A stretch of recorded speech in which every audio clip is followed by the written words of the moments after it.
വണ്ടി off roading കഴിഞ്ഞ് അതൊക്കെ പൊക്കോളും. ചെറിയ ഉള്ളൂ അത്, ചെറിയ ഉള്ളൂ. അപ്പൊ 4 വീലർ ആവശ്യമില്ല. ഇടും, അത് കാര്യം. No risk at all. No risk it for the biscuit. No risk it for the biscuit. Risk എടുക്കില്ല.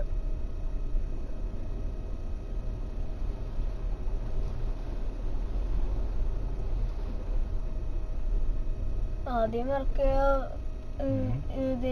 ആദ്യം മറക്കിയത് ഞാൻ ഇവിടെയാണ് ചോദിച്ചത്. അവിടെയാണ് ചോദിച്ചത് എത്ര ആളുണ്ട് അവിടെ. ബോണറ്റിന് അത്ര ഉണ്ടായോ? ഇല്ല, ചെറിയ കുഴിയുള്ളത്.